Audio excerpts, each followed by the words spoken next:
Assalamu alaikum dear students. Our new chapter is the Ottoman and the Safavid Empire.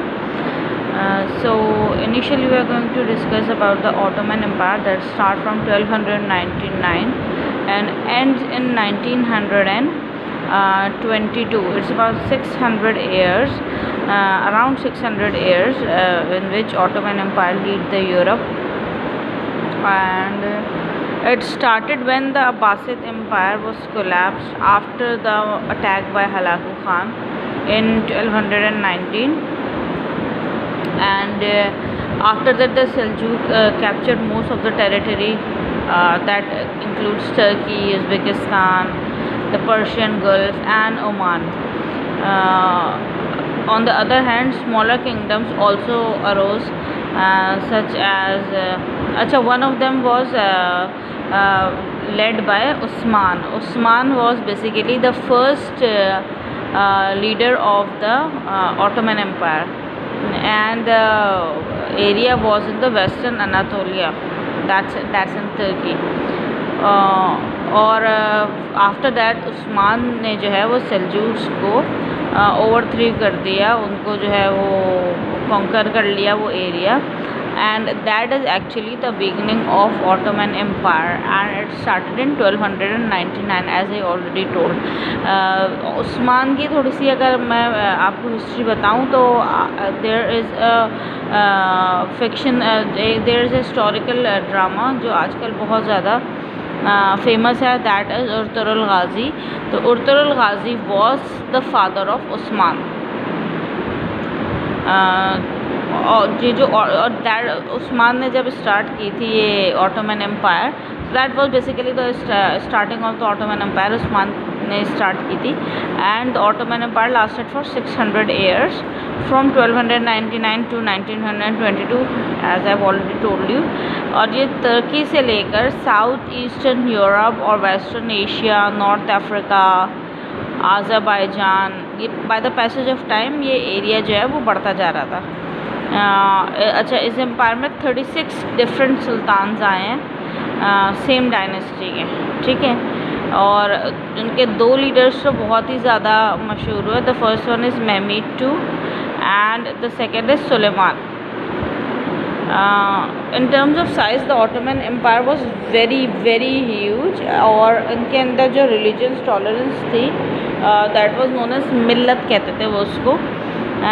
और ये जो है वो ये कहते थे कि जैसे हमेशा एक मुस्लिम कम्युनिटी जो मुस्लिम रूलर्स हैं, they have a particular rule कि जब भी आप कोई एरिया कॉन्कर करें तो कभी भी मुस्लिम्स उस एरिया के लोगों को फोर्स नहीं करते थे, फोर्सफुली इस्लाम नहीं अपनाने को कहते थे, बल्कि they have all the privilege कि वो अपनी जो भी उनकी प्रैक्टिसेस हैं उसको कंटिन्यू रख सकते हैं, ठीक है. तो that was the system of the Ottoman empire also. अच्छा, एडमिनिस्ट्रेशन और आर्मी जो है वो उसको भी कंट्रोल करते थे जेनेसरी सिस्टम के थ्रू, एंड उसको मैनेज पूरा किया जाता था ताकि वो इंटैक्ट रहे. अच्छा, janissary system of the Ottoman empire क्या था? एक सिस्टम ऑटोमन एम्पायर ने स्टार्ट किया था, that is known as the janissaries. और जैसे कि वो आजकल की हमारी जो आर्मी है ना, उनसे कंपेयर किया जा सकता है उनको. इसमें जो नॉन मुस्लिम बॉयज़ होते थे, young non Muslim boys, mostly from the Christian families से ये लेते थे, और उसके बाद उनको कैडेट अकेडमीज़ भेजा जाता था. वहाँ पे उनकी जो है वो पूरी ट्रेनिंग होती थी. फिर ये जेनेसरी कॉर्प्स और सिविल ब्यूरोक्रेसी और ये सब चीज़ों का हिस्सा बन जाते थे, ठीक है. बॉयज़ को चूज़ किन बेसिस पे किया जाता था? नंबर 1 उनकी इंटेलिजेंस पे, और नंबर 2 उनकी स्ट्रॉन्ग फिज़ीक पे. और आफ्टरवर्ड्स होता क्या था कि जब ये मुस्लिम्स के अंडर आते थे, और फिर जो है ये मुस्लिम्स फोर्सफुली तो मुस्लिम्स कभी भी किसी को इस्लाम कबूल नहीं करवाते, लेकिन जब ये इनके अंडर आते थे और इतना अच्छा सब कुछ देखते थे माहौल, तो ये खुद ही से इस्लाम में कन्वर्ट हो जाते थे. बहुत ज़्यादा डिसिप्लिन्ड आर्मी थी ये जेनेसरीज़ की, और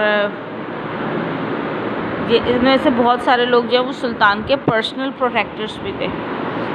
अच्छा, वॉर्स के ड्यूरिंग वॉर्स जो सुल्तान जो वो खुद जेनेसरीज़ को लीड करते थे, और 15th और 16th सेंचुरी में जेनिसरीज जो है वो दुनिया की बेस्ट ट्रेंड आर्मी और most effective soldiers of Europe count किए जाते थे। जेनिसरीज जो है वो उनका रैंक बढ़ते बढ़ते बढ़ते बढ़ते जनरल्स और उससे भी हाईएस्ट पोजीशन तक जाता था। इवन वो एडमिनिस्ट्रेशन में भी आते थे यूरोप की। आफ्टरवर्ड्स आफ्टर सम टाइम इनकी और ज़्यादा ब्रांचेस होने लगी, जिसमें ये ट्रेड्स में भी जाने लगे। और फिर आफ्टर सम टाइम फिर ऐसा हो गया कि मतलब आफ्टर सम टाइम क्या बहुत सारे 100-200 सालों के बाद जाके ऐसा हुआ। हम इसको आफ्टर सम टाइम बोलते हैं, बट इट वॉज बिटवीन 100-200 साल 200-300 ईयर्स के बाद ये जाके हुआ कि ये जेनिसरीज वाला सिस्टम जो है, जेनिसरीज इतने ज़्यादा इनके पास अथॉरिटी हो गई कि इन्होंने सुल्तान की अथॉरिटी को चैलेंज करना शुरू कर दिया।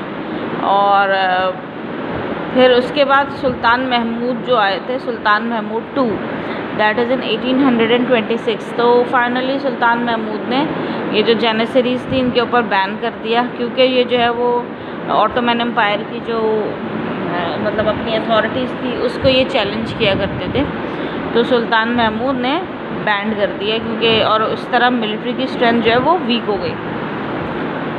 और ऑब्वियसली जब मिलिट्री की देखें इंटरनली कोई भी रीज़न से हो, लेकिन जब मिलिट्री की स्ट्रेंथ लूज़ होती है, मतलब स्ट्रेंथ ख़त्म हो जाती है, तो फिर जो है वो हमेशा एनिमीज़ को मौका मिलता है कि आपके ऊपर अटैक करते हो। तो इंटरनली हमारे कुछ भी मामला चल रहे हों, whatever the affairs are, लेकिन इंटरनेशनली हमें अपनी आर्मी जो है, चाहे वो हम ऑटोमन एम्पायर से भी एक सबक ले सकते हैं कि इंटरनेशनली आपको अपनी आर्मी के अगेंस्ट नहीं बात करनी चाहिए। द रीज़न इज़ के इंटरनल अफेयर्स हर जगह होते हैं, लेकिन जब हम इंटरनेशनली अपनी आर्मी के अगेंस्ट या अपनी आर्मी को कमज़ोर करेंगे अगर, तो उससे होगा ये कि जो दुश्मन है वो हमारे ऊपर अटैक करने में उनको बहुत ज़्यादा आसानी हो जाएगी, बिकॉज़ उनको पता चल जाएगा कि हमारे तो अपने अंदर आर्मीज़ में जो है ना, आर्मी की जो है वो बहुत सारे मसले मसाइल चल रहे हैं, हम अपने लोग ही आर्मी के ख़िलाफ़ हैं, ठीक है। तो इसका नुकसान इवेंचुअली जो है वो जो नेशन होती है उसको ही होता है। अच्छा, let us discuss about Mahmud II। Mahmud II was the most famous king of the Ottoman empire, और he was also the conqueror of Constantinople, ठीक है। उस टाइम पे कॉन्स्टेंटिनोपल था, लेकिन अब उस एरिया को इस्तांबुल कहते हैं। अच्छा, कॉन्स्टेंटिनोपल वॉज कंकर्ड इन 1453। और उससे क्या था कि इससे पहले कॉन्स्टेंटिनोपल पे 1000 ईयर्स से जो है वो बाइजेंटाइन एम्पायर चल रहा था। और महमूद उस टाइम सिर्फ 21 ईयर्स के थे, और उन्होंने अपनी आर्मी को गैदर किया। ऑलमोस्ट 2 लाख ट्रूप्स थे, और जो है ना 320 शिप्स थी, नेवी थी, और कुछ जो है वो। अच्छा, महमूद II ने वो ये जो है ना एक जब कॉन्स्टेंटिनोपल को इन्होंने जो है वो इन्होंने फ़तह किया था, कॉन्कर किया था, तो एक बड़ी अजीब सी चीज़ थी, क्योंकि इस्लाम में एक ऑलरेडी एक हदीस थी कि जो कॉन्स्टेंटिनोपल के एरिया को फ़तह करेगा तो उसके लिए जन्नत की बशारत थी। अब होता क्या था कि बहुत सारे बादशाह जो है ना वो कॉन्स्टेंटिनोपल को फ़तह करने की कोशिशों में थे, क्योंकि मुस्लिम बादशाह, क्योंकि जो है उसका रीज़न क्या था कि ऑब्वियसली हर किसी को जन्नत चाहिए, तो वो जो है ये चाहते थे कि वो कॉन्स्टेंटिनोपल को किसी तरह मुस्लिम्स जो हैं वो कॉन्कर कर लें। लेकिन उनकी जो अपना जो सिस्टम था उनका जो, क्योंकि पूरे चारों तरफ कॉन्स्टेंटिनोपल के जो है ना उन्होंने किले वगैरह बनाए हुए थे, और उसको फ़तह करना बहुत ही मुश्किल काम था। बहुत मजबूत दीवार थी उस किले की, और बहुत मुश्किल काम था उसको फ़तह करना। तो इस टाइम पे जो है इन्होंने वैसे तो एक हिस्टोरिकल एक ये वाक़या है, लेकिन जो है इसको ज़्यादा अच्छा उलमा कराम बयान करते हैं। लेकिन जो है इस टाइम पे उन्होंने क्या किया था कि ऑटोमन एम्पायर में ये महमूद ने क्या किया था कि इसके क्या था कि एक तरफ से जो है 3 तरफ से जो है वो लैंड थी, और एक तरफ से जो है वो सी था, और इसको जो है अगर ये सी की तरफ से जाके अटैक करते तो भी पकड़े जाते, और जो है वो लैंड की तरफ से अगर ये अटैक करते तो फिर जो है वो लैंड की तरफ मसला ये था कि यहाँ से अटैक करते तो वो किले की दीवारें इतनी ऊंची थी, और जो है वो अगर ये लैंड पे मूवमेंट करते तो पता चल जाता, बहुत सारी चीज़ों का कि घोड़ों की आवाज़ों और इनसे पता चल जाता और आर्मी अलर्ट हो जाती और फिर वैसे ही वो फतह करना, कॉन्कर करना, that was a difficult thing. तो रातों रात बादशाह ने, जो किंग था, उसने ये फ़ैसला किया, इन्होंने ज़मीन पे यानी लैंड पे इन्होंने शिप्स चला दी। अब लैंड पे शिप्स कैसे चल सकती है? अब लैंड पे इन्होंने शिप्स ऐसे चला दी कि रातों रात इन्होंने इतने जानवर ज़बह किए और इन सब की जो चर्बियाँ थी, मतलब जो फ़ैट था जितना, वो सारा फ़ैट पिघला कर इन्होंने जो है वो उस लैंड के ऊपर डाल दी रातों रात। मतलब ऐसा नहीं, जैसे ही अंधेरा हुआ उन्होंने काम शुरू कर दिया प्रॉपर प्लानिंग के साथ, और इतनी सारी आर्मी को इन्होंने जमा किया कि इन्होंने रातों रात जानवर सारे ज़बह किए और इन्होंने उनका जितना भी फ़ैट था उस एरिया के लैंड के ऊपर फैला दिया। और उसके बाद जो है वो उस फ़ैट के ऊपर इन्होंने जो है वो अपनी शिप्स को चला दिया। वो फ़ैट थी तो शिप स्लिप होते हुए जा रही थी, किसी को पता भी नहीं चल रहा था, घोड़ों की आवाज़ भी नहीं थी। अब क्या होता था, अब ये एक ऐसा आइडिया था जिसके बारे में कोई आर्मी सोच भी नहीं सकती थी कि ऐसा भी हो सकता है। तो उस टाइम पे वो एक्सपेक्ट ही नहीं कर रहे थे कि ये लैंड के थ्रू भी हम पे हमला किया जा सकता है, क्योंकि हम उनकी तो जो दीवारें थी वो इतनी ऊंची थी। खैर, और दीवारों से पहले ही इन्होंने वो ऐसा सिस्टम अपना लगाया हुआ था कि कोई आता तो पता चल जाता। अब यहाँ हुआ ये कि इनकी वॉल्स तक जो है वो आर्मी पहुँच गई और इनको पता नहीं चला, क्योंकि रात का अंधेरा था, कोई सोच भी नहीं सकता था ऐसा हो सकता है। तो फिर इन्होंने जो है वो फिर जो किले की जो लैंड वॉल थी उसको कुछ मुस्लिम्स ने उस वॉल से अंदर गए और फिर जाकर इन्होंने जो है वो अंदर जंग लड़ी। और ये पूरा शायद मैंने उतनी अच्छी तरह से इतनी डिटेल से आपको नहीं बताया because the lack of timings, लेकिन ये जो वाक़या है ये हमारी जो हिस्टोरिकल बुक्स हैं, मुस्लिम्स की हिस्टोरिकल बुक्स, उसमें बहुत अच्छी तरह से अवेलेबल है। तो इंटरनेट पे भी अवेलेबल है, अगर कोई चाहे तो आप इंटरनेट भी सर्च करके सुन सकते हैं। बहरहाल Mehmed II was the one जिसने मैनेज किया कि जो है वो कॉन्स्टेंटिनोपल को जो है वो फ़तह कर लिया जाए। अच्छा, इन्होंने सिर्फ ऐसा नहीं कि सिर्फ लैंड से ही नहीं, इन्होंने सी वाली साइड से भी जो है ना वो कॉन्कर कर ले, मतलब सी वाली साइड से भी उन्होंने जो है वो अटैक किया था, यानी दोनों तरफ से, लैंड की साइड से भी और सी की साइड से भी, हर तरफ से इन्होंने अटैक किया था। बहरहाल ही वॉन द कॉन्क्वेस्ट और आखिरकार जो कॉन्स्टेंटिनोपल है वो फ़तह हो गया। उसके बाद इन्होंने बेलग्रेड की जो ईस्टर्न यूरोप में एक एरिया था बेलग्रेड, उसको इन्होंने कॉन्कर किया। After that he added Serbia, Bosnia, Albania और ज़्यादातर एनातोलिया का हिस्सा जो है वो मेहमेद II की जो एम्पायर थी उसका हिस्सा था। मेहमेद ने जो है वो कॉन्स्टेंटिनोपल को रीनेम कर दिया इस्तांबुल पे, और उसके बाद यहाँ पर इन्होंने बहुत सारी यूनिवर्सिटीज़, कॉलेजेस बनवाए, जो कि आज भी उनमें से some are also active today. इसके बाद इन्होंने ओल्ड बाइजेंटाइन जो एडमिनिस्ट्रेशन थी उसी को इन्होंने कंटिन्यू किया और ऑटोमन एम्पायर का हिस्सा बनाया। और he was the first sultan to codify criminal and constitutional law well before Suleiman the Magnificent, के उन्होंने मतलब सबसे पहले जो वो क्रिमिनल और कॉन्स्टिट्यूशनल लॉ होते थे ना, सबसे पहले इन्होंने ही स्टार्ट किए थे। अच्छा, देयर इज़ अ थिंग, आज भी अगर हम तुर्की जाएं तो वहाँ पे हमें दो तरह का कल्चर मिलता है, यानी कि एक यूरोपियन कल्चर भी है और समहाउ अरबिक कल्चर भी है उनका, यानी अरबियों वाला कल्चर भी है थोड़ा बहुत, और कुछ उनका यूरोपियन, एशियन और यूरोपियन कल्चर उनका मिक्स है। द रीज़न इज़ के ये तुर्की जो है वो दोनों कॉन्टिनेंट्स के अंदर आता है, आधा ये यूरोप के अंदर आता है और आधा ये एशिया के अंदर आता है। द अनदर रीज़न इज़ कि इनकी जो जो सारे के सारे एडमिनिस्ट्रेशन हैं वो ओल्ड बाइजेंटाइन के ही इनके एडमिनिस्ट्रेशन चलेंगे। सुल्तान महमूद ने वही सारे अडॉप्ट किए थे और अभी भी इनके यहाँ बहुत सारी चीज़ें जो है वो वैसे ही चलती हैं। इवन इनकी बिल्डिंग्स जो हैं, अच्छा जो तुर्क्स लोग होते हैं वो अपनी हिस्ट्री से उनको बड़ा शदीद लगाव है और ये अपनी हिस्टोरिकल चीज़ों को बड़ा संभाल के रखते हैं।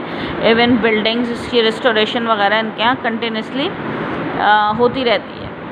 वो आपने आजकल सुना होगा हाया सूफिया वाला। वो हाया सूफिया जो है वो it was initially a church और उसके बाद उसको ना चर्च रही थी ना वो मस्जिद रही थी, कुछ भी नहीं था।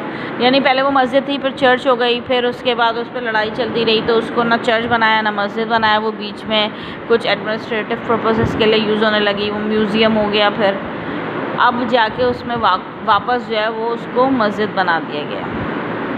खैर महमूद ने जो है वो महमूद की एक बड़ी ज़बरदस्त रेपुटेशन थी both among Muslims and Christians, और इसने जो बाइजेंटाइन चर्च जो थी उसको भी कंटिन्यू करने का कहा कि हाँ ठीक है आप कंटिन्यू करें, वही हाया सूफिया की बात करें।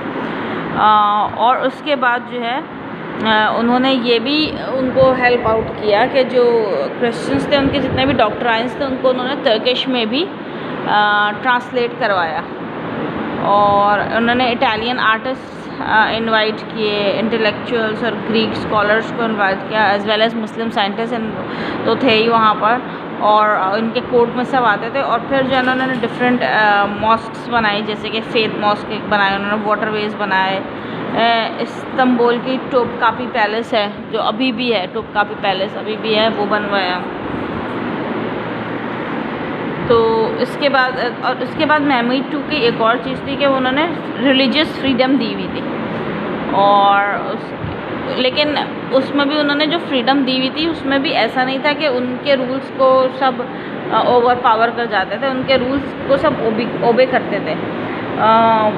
जब इन्होंने बोस्निया और हर्ज़ेगोविना जो है वो इन्होंने कॉन्कर कर लिया इन 1463, तो महमूद ने जो है वो एक फरमान इशू किया, यानी फरमान is basically a court order या फिर डिक्लेरेशन कह सकते हैं।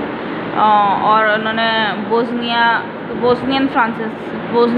जो बोस्निया के लोग थे वो बेसिकली प्योर क्रिश्चियंस थे और उनको उन्होंने ग्रांट किया कि आप जो है ना फ्रीली जो है वो जो यूरोप की एम्पायर है यानी पूरे एम्पायर में आप फ्रीली मूव कर सकते हैं और आप वर्शिप भी कर सकते हैं चर्चेस में और अपनी मोनास्ट्रीज़ में जैसे आप चाहें, और आप अपना रिलीजन जो है वो फ्रीली फॉलो करें, कोई डिस्टर्बेंस नहीं है, कोई परसिक्यूशन नहीं है।